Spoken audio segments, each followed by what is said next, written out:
Welcome to the OK Book Club, episode 7 of the Hotel Balzaar, and this is going to be just on chapter 16. And after we discuss what happens in this fifth story, we're going to dive in briefly on all the stories and see if they have any meanings, any kind of connections. I've said this so often, but certain themes that can be derived and figured out so we can kind of predict the ending. If there is some kind of reason for all these stories that can apply to Marta's life and can apply to our life, lessons learned, all of this, friends. So as we start into the chapter 16, the sun entered the attic room shyly, illuminating the dresser, the envelope, the perfume bottle with its smiling mermaid. So everything looked so beautiful. Marta smiled at the smiling mermaid. So simple. What a great line. She stared at the word above the mermaid's golden hair. Andiamo. And yes, that is the correct Italian pronunciation. I looked it up. Oh, andiamo, whispered Marta. I know that word. This has to be important, friends. She knew, too, the words below the mermaid's tail. They were Vieni, and again, I didn't look this one up. Vieni con me. Andiamo. Vieni con me. Con me. Let's go. Come with me. Her heart was beating wildly. Was it possible? How could it be? This has to be some kind of connections to the dad. So she goes right to room 314, and Marta says, I need the fifth story. And good morning to you. Did you bring the tea? No, said Marta. And of course, this is just little nuggets that Kate DeCamille throws in here, just like the Puppets of Spellhorse with the crazy wolf that just goes on and is pompous about his sharp teeth. It just adds a little levity to the story, which is just great. Levity, friends, is laughter and fun. So once, said the Countess, a very, very long time ago, there was a small girl that that was in the garden of her grandmother's house. The girl was playing quietly, and then all of a sudden, a fox came upon her. And Marta says, What about Blitzkopf and the singing man in the nutshell? And of course, the Countess, as usual, ignored her. So she goes into the story, and the fox stares at the girl, and the girl stares back at the fox. And friends, as you know, through fairy tales and tales through the centuries, that foxes are dangerous, and this is where the story goes. This fox says, oh, yes, I know your name, right?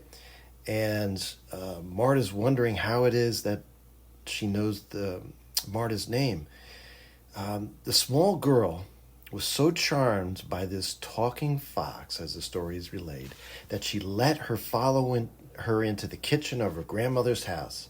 They sat down on the floor, and the fox demanded that the girl give him the loaf of bread that her grandmother had just baked. Oh, no, said the girl.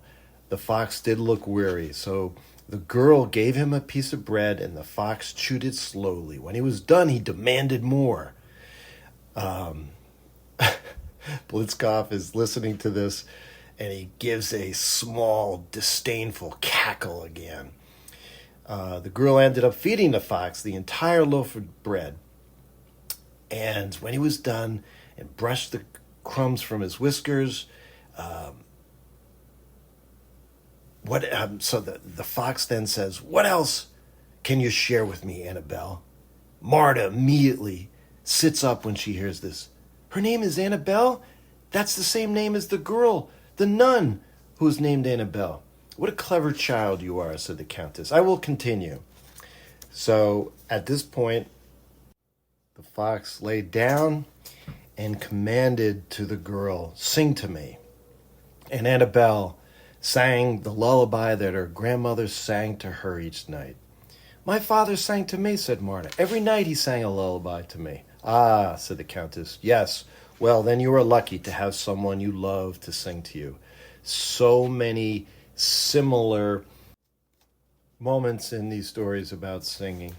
So the sunlight filled the room, and the wind came through the windows. It felt warm. It smelled of blossoms. So shall I continue, said the Countess. And yes, Marta said yes. So the fox said, I am recovered.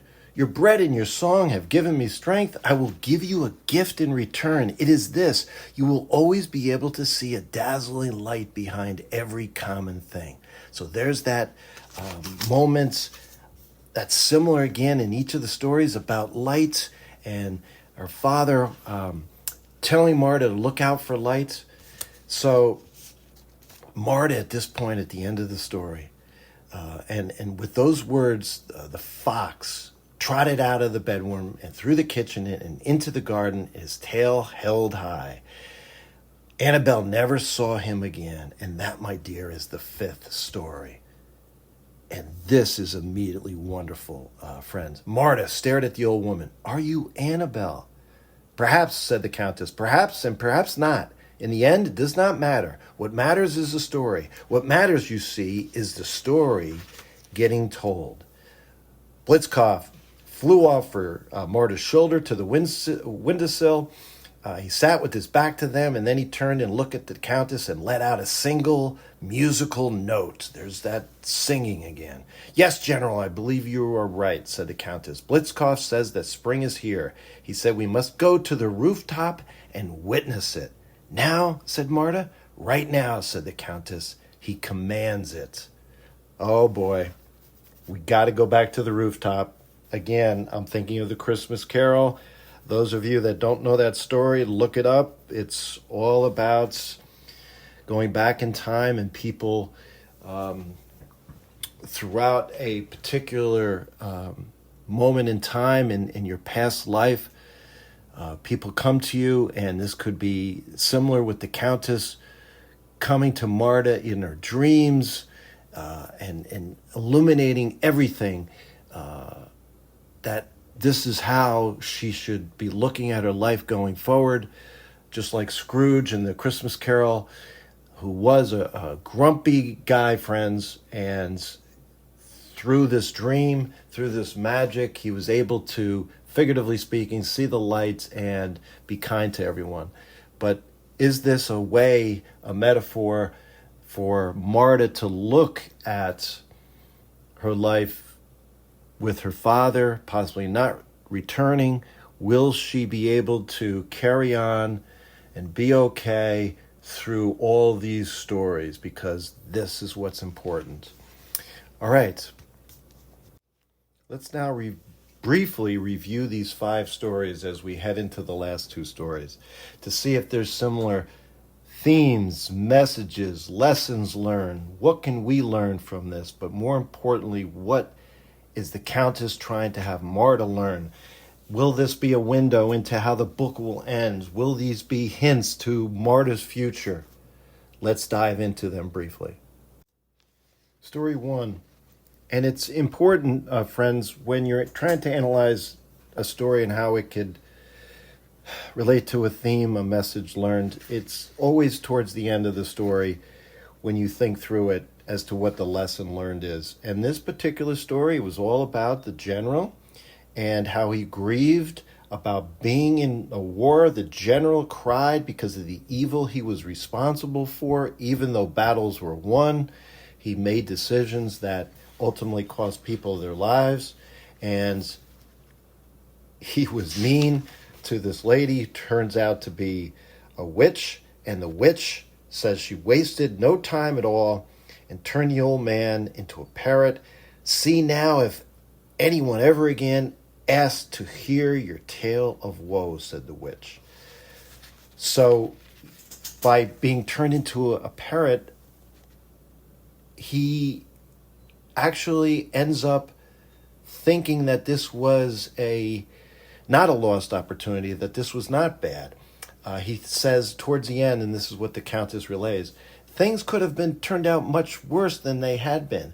There were even times when the general was grateful that he had been turned into a parrot, right? Perhaps thought the general that through being in the circus and causing so much laughter and joy for people, that he was atoning for the sins of war by making people laugh, by giving them hope. So I think the lesson learned for the first story is hope is not all lost, even with war and doing bad things, that you can have a good life in the end.